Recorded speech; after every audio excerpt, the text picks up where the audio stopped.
Sugar, this white wonder that brings us sweet satisfaction, but at a bitter price.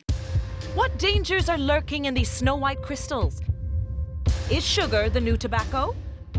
Can it really lead to other problems like diabetes?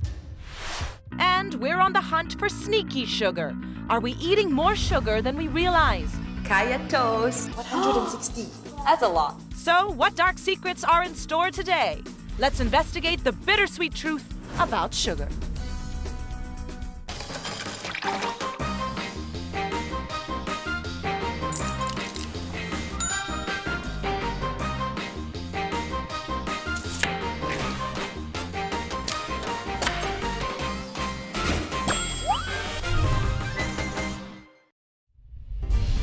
When we taste sweet, it usually means one thing: sugar.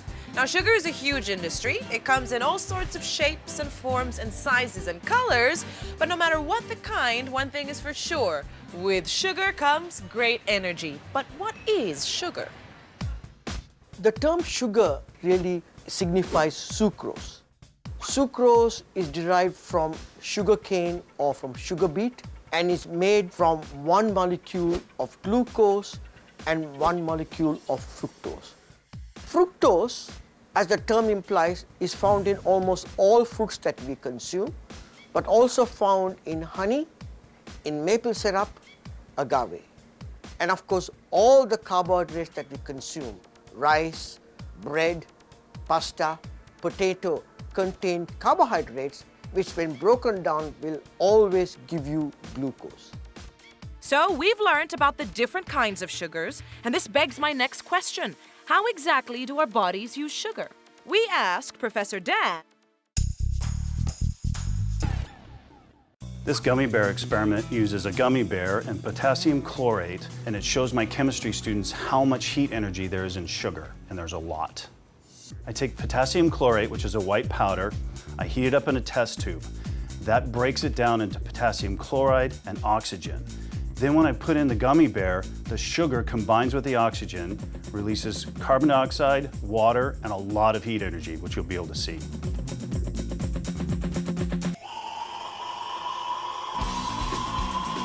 This experiment is a very similar process to what happens in our body. It doesn't burn, of course, but oxygen that we breathe in combines with the food that we eat, and that's how we get our energy from our food. We've seen how sugar is used up for energy, and with this energy, I'll be heading down to my next sweet stop.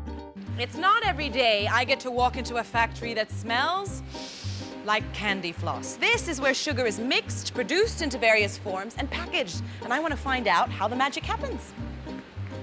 Cheng Yu Heng Candy Factory has been a sugar manufacturer in Singapore for more than 65 years. The factory mainly imports refined sugar from a few countries, namely Brazil, Thailand, and Europe, to make their own unique sugar products. I'm here with John. He's one of the owners of Cheng Yu Heng. And so you know all about sugar? Sort of. What are the different types of sugar products that you produce here? Oh, we make rock sugar, red jaggery sugar, and black jaggery sugar. So that's a lot of sugar. I mean, right now, just standing here, how much sugar is in this warehouse, would you say? About 1,000 tons of sugar. 1,000 tons? That's right. Here's the thing. I'm standing in a warehouse full of sugar, and I don't see a single ant or a single bug. How is that possible? Besides our pest management program, sugar basically contains a bit of sulfur, and in small quantities, it doesn't have much impact. Like at home, ants are still attracted to sugar. But when it comes to big quantities, ants are repelled by it. Well, that was interesting. Ants may be repelled by large amounts of sugar, but I sure like it. With that said, I want to take a sneak peek into their sugar production. This is where it all starts. Sacks of imported sugar get poured into this funnel. It then gets pumped into this boiling hot cauldron behind me, where the sugar then liquefies, and that's the basis for all the different types of sugar products that are made here. Let's check out one of Cheng Yu Heng's specialties, the rock sugar. Once the boiling process is done, the sugar is poured into pails and left to crystallize into rocks. Now this goes on for a lengthy 2 weeks. The top layer crystallizes first, and that layer is very thin. This thin layer is actually quite in demand because that's very limited. So we sell that layer as pearl rock sugar. It's clearer in color. But does it have a difference in taste, or is it just an aesthetic? more of an aesthetic, also because of the size. People use the size for different purposes. Did you hear that banging? Those guys aren't angry. They're hard at work. They're removing the crystallized sugar from around the pail. And now, the last step before packaging. The rock sugar gets wheeled into a large oven to fully harden.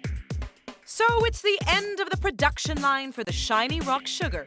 But as for another colorful creation, everything's about to heat up. This is red hot. This giant cauldron is bubbling at 100 degrees Celsius. What's being mixed right now is red jaggery sugar.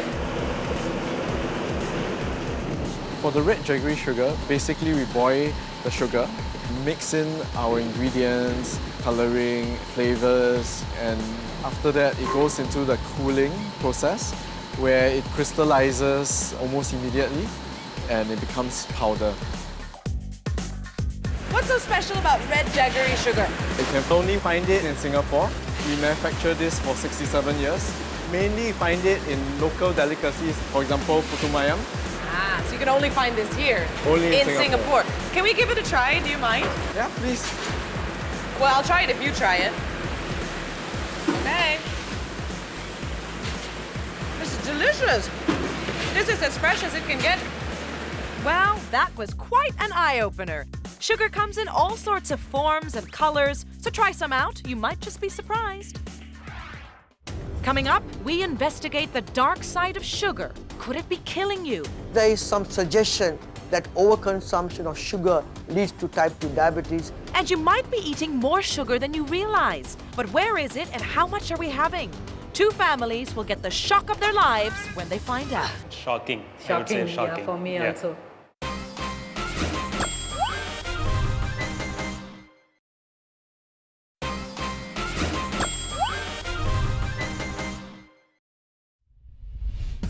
Here's the story so far. Our detective senses sniffed out a candy factory, and we got to witness how rock sugar is made. We also saw how our bodies use sugar, all with the help of a gummy bear. Now, what's the bittersweet truth behind sugar and our health?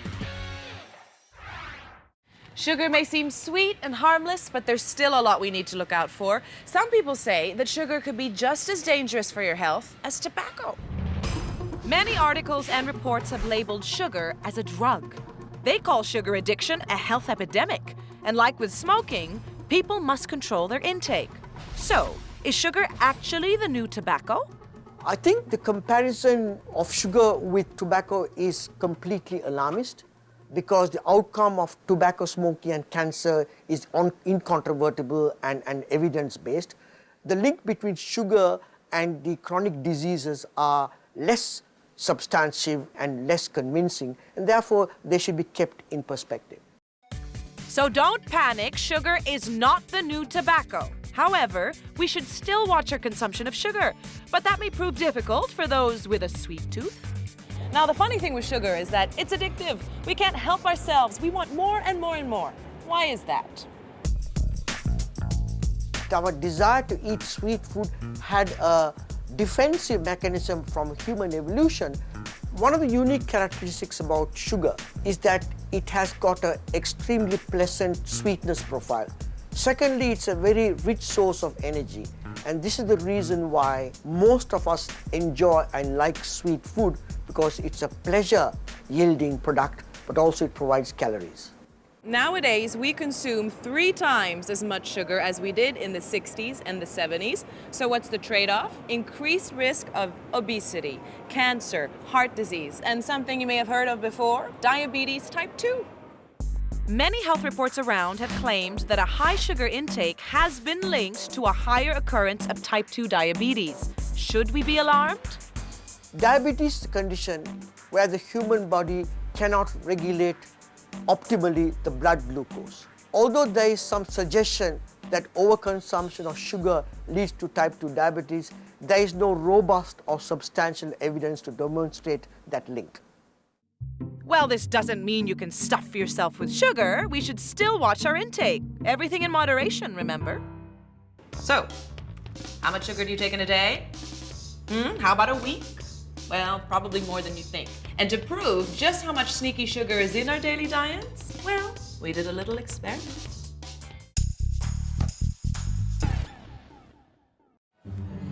Sugar can be sneaky. A lot of us have absolutely no idea just how much hidden sugar there is in our daily diets. So I'm going to meet with two families, sit down, have a chat with them, find out exactly what they usually eat on a daily basis. Then I'm sending them shopping for a week's worth of groceries. And eventually, I'm going to reveal to them just how much hidden sugar there is in their diet. And you know what? You might be surprised. First up, the Seng family.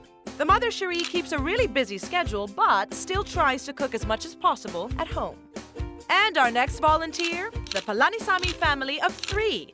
The wife, Anita, is vegetarian, while her husband, Kanan, is a meat eater. First things first, I want to investigate what each family likes to eat. So what's a typical meal like for you and your family? We usually cook meat only over the weekends. In the weekdays, it would be a vegetarian meal. Like veg biryani, sambar, puri, chapati. What are some of your favorite foods? I like meat, I'll be honest. If I had life my way, that's what I would eat every day. Oh, you like ice cream? Oh. Soft drinks, fruit juices, do you like that sort of thing? We normally avoid soft drinks as much as possible. We prepare fresh juice at home. Carrot, orange, watermelon, or sometimes we try the mixed fruit juices also. Breakfasts at home, what do you usually have? Eggs. Eggs is big in the family. Pancakes, waffles, cereal, porridge, sandwiches. We try and make our own jams and kaya, so it's not so bad. From my chat with the families, I found out that the everyday foods they like to eat had more sugar than they realize. But that's not all yet. We've also tasked both families to record a food diary of every meal they're going to have for a whole week. And soon after that, we're gonna shock them. What is something we will never find in your house? We don't stock sweets. We don't stock overly unhealthy snacks. Not because I don't like them, but because if I had them in the house, my kids and my husband would finish them all. Sweet. Sweet, yeah, no sweets. Sweet.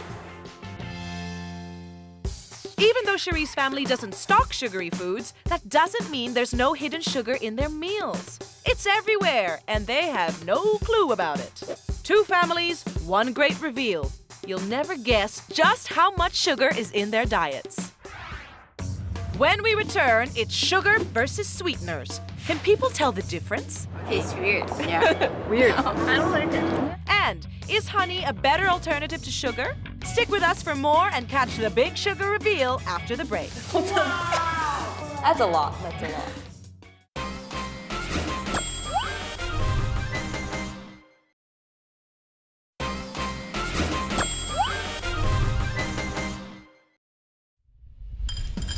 Earlier on, we learned that too much sugar could be bad for you. We also interviewed 2 families on their diets and set them on a mission to log down a week's worth of food they've eaten. But before their sugar shock, let's explore sugar substitutes. Are there any real alternatives out there? I know. Life is hard. Too much sugar is bad for us, and yet we just can't stay away. But there's some good news. What if we could trade in sugar for some healthier options like this? Sugar substitutes give us the sweet taste with less empty calories, sometimes none at all. But that doesn't mean that people like them. To find out more about their opinions, we hit the streets.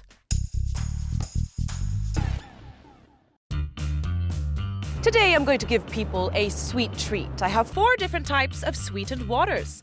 One has stevia, which is a natural sweetener made from a plant. The second one has an artificial sweetener, and the third has plain sugar. Lastly, the 4th one contains agave, also a plant extract, but it has higher calories and sugar. So which one will tickle their taste buds the best? Most people had some surprising things to say about the 4 sweetened waters. That one tastes artificial, like the saccharin. Okay, it's weird. Yeah. Weird. Have you tried anything like that before? Nope. Not familiar. It's water. Water. How do you need this? No taste. Yeah. This one has no taste. This is just plain water. Plain water? Plain water. Plain water. Okay. I don't think I like this one. Okay. Tastes like honey to me. Yeah. Honey, a bit of honey water. Honey water. I don't like it. Yeah, it's not. Hey, you didn't even drink it. I don't like it. Which one is your favorite? Maybe A. A. A is sweetest. A. A. And for you? A as well. A? Between B and C? Between B and C. Okay. But I prefer A. You prefer A. Which one do you I prefer? prefer D. Yeah, I like C and D. I think I will go with D. D. And which one you don't like? C. C? C is sugar water. There's just plain sugar in the water. Okay. Which one do you really not like? B, I guess. C. C. The tasteless is like water. Actually D. D. Yeah. Ah, that's agave. B that you don't like is artificial sweetener. Artificial? Yeah. Okay. So it turns out that some people didn't even like sugar. Well, everyone has different opinions, so decide for yourself which one is best for you. Let's take a look at artificial sweeteners. Just how healthy are they for you, really? So yes, they're designed to have less calorie content than sugar, but they do have the same addictive property as sugar, stimulating your appetite, leaving you craving more. Should you be concerned? Artificial sweeteners provide sweetness but no calories. But there is a global debate on whether those that consume artificial sweeteners will therefore seek out calories to compensate for the lack of calories, or whether they will genuinely be able to reduce the calorie intake and therefore maintain a better body weight. And the jury is still out on this important issue. So instead of going for the artificial sweeteners, why not try a natural alternative, honey? This golden liquid has antimicrobial and antibiotic properties. But the bittersweet truth is, not all honeys are created equal. Depending on where and how it's harvested, some types can be much more potent than others. This is Manuka honey, made from Manuka flowers. So apart from being a really yummy natural sweetener, it also has some pretty powerful benefits. It can be used to treat wounds, burns, infections, even some more serious conditions like gastrointestinal problems, high cholesterol, even cancer. Now, methylglyoxal, or Mg, is a substance thought to give Manuka honey its antibacterial power. So the stronger the concentration of Mg, the stronger the therapeutic benefit. But not all honey bottles labeled as Manuka contain significant levels of Mg. Honey producers have developed a scale for rating the potency of Manuka honey called UMF, or Unique Manuka Factor. To be considered potent enough, Manuka honey must have a rating of 10 UMF or higher.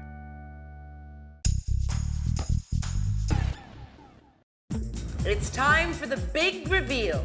I'm going to surprise two families by showing them just how much food they consume every week and just how much sneaky sugar is in their diet.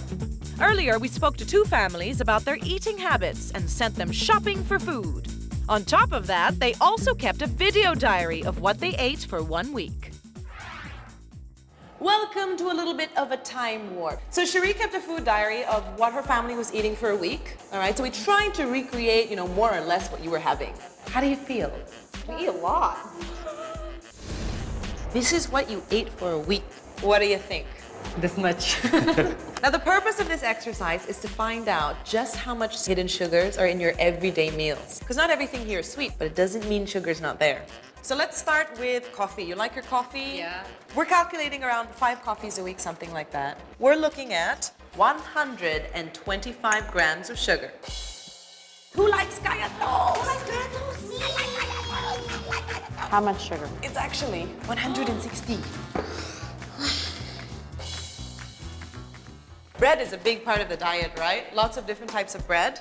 If we calculate how much hidden sugar is in there for your weekly consumption, we're looking at 70 grams of sugar. 17 or 70? 70. Okay. 70. Cereal. Do you guys like cereal in the morning sometimes? 4 servings of cereal will get you 40 grams of sugar, which looks like this. Chutney, chutney, chutney. We're looking at about almost 88 grams of sugar. Pizza. Who likes pizza? There's 26 grams in 2 pizzas. On the whole, the families ate more sugar than they realized. The daily portion might not look a lot, but let's check out the weekly grand total. Now this is one big bowl of sugar. Have a look, guys. We're talking 750 grams of sugar per week, but per month, boom. That's how much sugar you have per month. 3 kg, around 3 kg of sugar. I think what we think about is like when I cook, I don't add sugar, right? Or when I bake, I try and I halve the sugar, knowing that there's a lot of hidden sugar. That's what I think I always forget. As for the Palanisamis, they didn't expect such a huge sugar intake. Based on your food diary, 1.2 kilograms of sugar per week. Hidden sugars per week. It's shocking. You think that's shocking? I've got some more news for you. This is roughly how much you're having per month. 5 kilograms of sugar. Yeah, eating a lot of sugar. You're eating a lot of sugar, yes. That's why you're very sweet people. Yeah, that. But here comes the big bombshell. How much sugar is in 1 year's worth of food for these families? Wow! That is how much sugar you guys are eating in a year. That's a lot. That's a lot. When you think about sugar, I know in my head that there's a lot. But I would say it's still very uncomfortable looking at it. I mean, balancing here and there is the point. Sugar's not necessarily bad for you, but it's good to know what's going in your body. And that's what we were hoping to show you today. So this is hidden sugar in your diet every year for your family. What's going through your mind right now? Well, it's surprising again. It's shocking. I would say shocking. Yeah, for me also. Probably this is the time to start thinking about how to reduce it. You know, overall to make a healthier lifestyle. So, what have we learned from this experiment? 2 words. Be smart. Read your food labels. Notice words like syrup, molasses, fructose. They're all sugar, and they all add up. I think consumer awareness of sugar in foods is very limited. But let me also remind the viewer that even if you cut down all your sugar, remember that the carbohydrates that you consume are converted to glucose, which is also a sugar. And therefore, please do not only concentrate on trying to cut down your sucrose or sugar intake, but also perhaps look at the type of carbohydrate that you consume and how that can also be minimized in your collective interest of food consumption. Sugars are very important to our bodies, but they can be dangerous. There are a lot of hidden sugars in food and drinks, which is why it's really important to read the labels. Look out for words like added sugar, and if you're health conscious and you still want a little bit of sweetness, there are substitutes out there. Now, I say fruit is your best option, but again, in moderation. And of course, it's very important to exercise because that helps to balance the blood sugar and to keep fat at bay, because the less sugar we have lying around in our bodies, the lesser the risk of chronic and debilitating diseases later on.